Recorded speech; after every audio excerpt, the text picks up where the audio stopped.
Hey, let's take a dive into Pompeii, the advanced city. Let's go. The year is 79 AD. People are gathered in the Forum of Pompeii. Gladiators are getting ready to fight, and people argue over prices in the market. But in only a few minutes, the city will change forever. What do you mean? Suddenly, Mount Vesuvius erupts. The ground shakes and a huge cloud of ash covers the sky. Oh, no. This video is not only about the terrible fate of Pompeii, it's also about how people lived in this beautiful Roman city leading up to the year 79.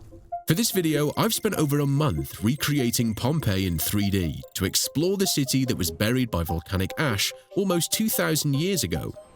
Look like he definitely wasn't able to escape. Hold up. Explore the city that was buried by volcanic. Dude, is that real? Holy smokes. Ash almost 2,000 years ago. From the busy town centre and the genius engineering that supplied 12,000 citizens with fresh running water to the luxurious homes of the wealthy. But first, let's take a closer look at Pompeii's very own gladiator arena. Buried deep under the ashes, archaeologists discovered Pompeii's own Colosseum. But this wasn't just any ruin. It's considered one of the oldest surviving stone amphitheatres in history, built 140 years before the Colosseum in Rome. In addition to this spectacular arena, Pompeii also had two complementary theatres used for non-violent entertainment. But this amphitheatre was home to Pompeii's gladiators, where enslaved men were forced to fight for their lives. Although most gladiators had the same. One thing I liked about these natural built arenas and theaters is that it literally echoes the voice based on how it's shaped, the bowl shape of it, and the structure where the what do you call it? The echo bounces off the wall, so someone can literally speak from the middle of it, and you can hear it all the way from the top because the way how they have the sound structure in it, acoustic wise, right? It was really good. Let's keep going. Violent entertainment, but this amphitheater was home to Pompeii's gladiators, where enslaved men were forced to fight for their lives. Although most gladiators had the same status as slaves, some lived like celebrities, like the freeborn gladiator Marcus Attilius and the slave gladiator Tetrates. Historians have found traces of their names across the Roman Empire, spanning from Rome all the way to England and France. People would shout their names and cheer for their favorites, much like a football match in the 21st century. But unlike modern sports, these games were deadly. The amphitheater was 135 meters long and 104 meters wide. To ensure a comfortable experience, the arena featured a retractable roof. When the sunlight hit the audience, the roof could be extended to provide shade. In the arena, rich and powerful people sat in the front rows. Freeborn men were allowed in the middle, while poor people and women had to sit higher up in the stadium towards the back. Compared to the Colosseum, the arena was smaller in size, yet impressive for a city like Pompeii. The maximum capacity of the arena was 20,000 people. With Pompeii, they literally had an advanced umbrella system to block out the sun shade to provide shade whenever the sun got too harsh for them. Only having around 12,000 citizens, the amphitheater was clearly an important part of the city's economy. Needless to say, the arena was a major attraction, gathering people from the whole region. But visitors wouldn't travel so far only for an evening event. The events in the amphitheater could last the whole day. In the morning, wild animals, sometimes exotic, would enter the battle arena. Starved and angry, the animals would fight each other or a specially trained gladiator. Later the same day, the arena could be used to enforce Pompeii's strictest laws. Criminals sentenced to death were executed while the public watched.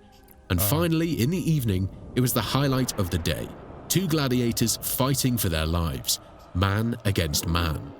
But in 59 AD, a massive riot broke out amongst the audience in the amphitheater. A violent conflict between the Pompeians and the neighboring city Nuceria. The event is documented in a wall painting, showing the fight spreading from the amphitheater to the whole city. People threw stones and started sword fights in the stands. This event led to a 10-year ban on gladiator fights in Pompeii imposed by the Emperor Nero. On the other side of the town was the city's most important area, the beating heart of Pompeii. They were throwing stones and fighting inside the stands. This was the city center for the Pompeians, the Forum, a public space where people would go to worship, buy food, and conduct business. Inside the Forum was 4 temples. The Temple of Jupiter was the biggest of them all and placed in the north end of the Forum, a temple to worship the god of the sky, thunder, and the king of the Roman gods. On each side of the temple was 2 markets. The market on the west side was likely for vegetables and fresh fruits from local farms, while the bigger market on the east side was the place to get fresh meat. At the center of the largest market, archaeologists discovered a circular shape. For a long time, its purpose remained unclear, but soil samples revealed traces of fish, leading experts to believe this circle was the town's seafood market. At the south end of the Forum stood Pompeii's governing buildings.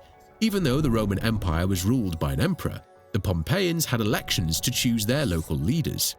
While this could be considered a form of democracy, it's important to mention that only freeborn Roman men could vote and that any decision could potentially be overruled by the emperor. The Forum's largest and most spectacular building was the Basilica, the city's town hall. This is where criminals were convicted and citizens gathered for public meetings. The basilica had large openings on both sides, creating a beautiful atmosphere of natural light.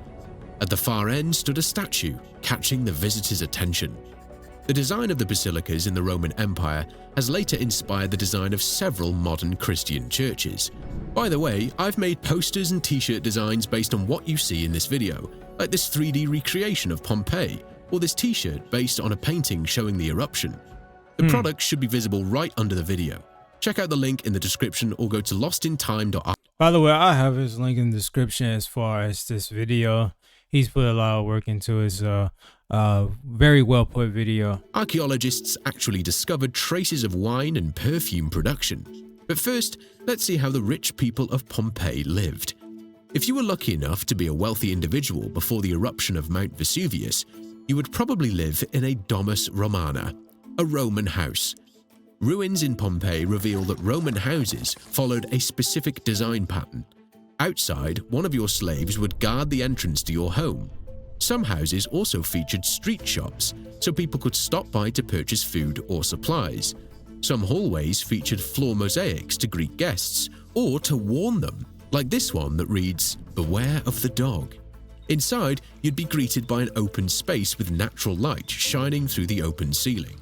I do like that, the natural lighting, using that lighting from outside to be able to cast in there. That way you're being efficient. And at that time, like, using natural lighting was a must, you know what I'm saying? Like, instead of just relying during the day on fire, they could just use the natural lighting, which is more powerful, you know what I'm saying? In the center, a small pool gathered rainwater for the household, used for cooling, cooking, and cleaning. This area was meant to be impressive for your guests, and the homeowner would often invite his wealthy associates here for social gatherings and business. Small bedrooms were placed around the hall and throughout the house, not only for the master of the house and his family, but also for the slaves. I like this, and this is cool, but the only thing I'm not down with is the slaves, like potentially you being born as a slave or like being one of them, and on top of that, the gladiator thing. Like, I can imagine going without your day seeing someone getting executed, whether it's in a fight or through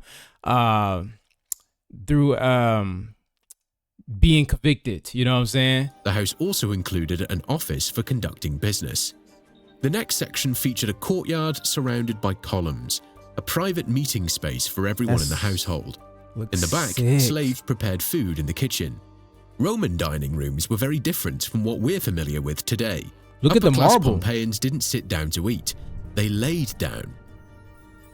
Vertical, tilted stone or wooden beds surrounded a table, making the meal about relaxation and conversation. Your house was a direct testament to your status and wealth in Pompeii. Rich Pompeians would compete to have the most impressive homes, and the most impressive of them all was the House of the Faun. Covering over 3,000 square meters, the House of the Faun had its own bathhouse with heated rooms and hot water. We'll get back to how that was possible with Pompeii's complex water system later in the video. But what if you were part of the working class in Pompeii? Much like today, the Pompeians also had apartment blocks. On the ground floor, shops, restaurants and bars served people walking by. These buildings could be up to 5 stories tall and house multiple families and individuals. There was nothing luxurious about these apartments, but they provided a safe place to live for ordinary Romans and travelers visiting the city. Now let's take a look at how the Pompeians produced 2 different liquids, wine and perfume. At the vineyard, workers are busy collecting grapes as Mount Vesuvius is getting closer and closer to eruption. Wine was an important part of Pompeians' everyday life. It was not only for parties and dinners, but often consumed in between meals and during the day. They were getting wasted. They would do. In multiple villas, archaeologists discovered Roman grape presses preserved in volcanic ash. One of these machines is reconstructed in the Villa of Mysteries. The grape press, also known as the torcularium, used a combination of lever and screw mechanisms, but before the machine was used, grapes were crushed by foot in a dedicated area. To fully extract the juices from the grapes, the worker would place the remaining grapes in an open wooden box. The machine consisted of a wooden beam connected to ropes and a screw. When the worker turned the lever, the pole would press out the remaining liquid. This made sure that all the juices were extracted. Afterwards, the wine would be partially stored underground. After about a year, when the wine was ready, it would be sold in the forum's markets, served in bars and restaurants throughout the city, or kept for private use. Wine wasn't the only popular liquid in Pompeii. Roman perfume production is also well documented, thanks to preserved wall paintings. Since oil quality degraded over time, the best perfume makers pressed their own oils in-shop to create the finest perfumes for their customers. This was possible due to a custom-made machine. But before using the machine, the process began by selecting the right ingredients, such as flowers, herbs, and spices. The most common base was olive oil, while one of the most exclusive was balanos oil imported from Syria and Egypt. The wedge press had a carved stone to crush the ingredient and a shelf to store ingredients or the finished product. After extracting the base and complementary oils, the ingredients were mixed together and filtered to remove any solid materials from the perfume. One of the wall paintings discovered in Pompeii captures the whole process and the moment a customer tests a fragrance by applying it to her wrist.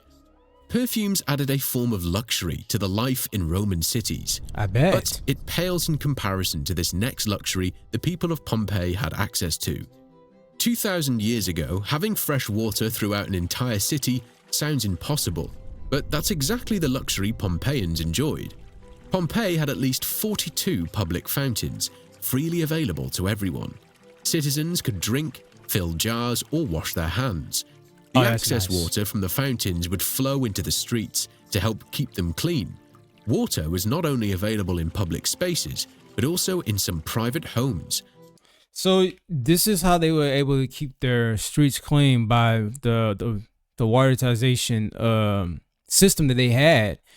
Whatever they had right here, this little spot right here, this little thing that was connected to this fountain, also drained out right here. It helps rinse the street, which keeps their street clean, which in some way sanitize, I guess, you know what I'm saying? Like, you know, it keeps it clean. Any debris, dirt, like bad mud and stuff like that, I guess, that can be tracked over time, is rinsing out. Dude, they had some really good water systems. Water was not only available in public spaces, but also in some private homes. Lead pipes can be found throughout the whole city, both under the streets and inside the walls of wealthy households. Pompeii's water system was powered by one of the most ambitious aqueducts in the Roman Empire. Aqua Augusta stretched nearly 96 kilometers and supplied water to more than 8 cities in the Naples region, including Pompeii. Roman engineers built the aqueduct with a gentle slope across the entire region, allowing gravity alone to carry the water all the way to the connected cities. The aqueduct would reach Pompeii at its highest point, around 42 meters above sea level. This building was called the Castellum Aquae. From here, the water was divided into 3 pipes supplying different parts of the city. Pompeii's steep layout created a serious challenge. There was a 35-meter high difference between the upper and lower parts of the city. Without regulation, the pressure from the slope would have damaged the pipes. To solve this, Roman engineers built a series of water towers throughout the city. The water towers were placed in sequence, each one positioned further down the hill than the last. Water flowed up into the tower and filled a small tank with an opening at the top. This allowed just the right amount of water to move to nearby fountains, private houses, and the next water tower, making it possible for Pompeians to enjoy fresh water throughout the whole city. Beautiful Suddenly, build. a massive cloud of ash and smoke started to cover the sky. Here we go. The earthquake made rooftops collapse, and Oh, the sun snap. disappeared behind the thick ashes. Over the next hours, waves of hot ash and deadly gases rolled down the mountain, covering everything in its path. The eruption lasted around 2 days. So, why didn't people leave the city? Well, historians claim that at least 2,000 people lost their lives in Pompeii that day, meaning about 10,000 managed to escape. One young Roman witnessed the tragedy unfold from across the bay. His name was Pliny the Younger, a famous Roman historian.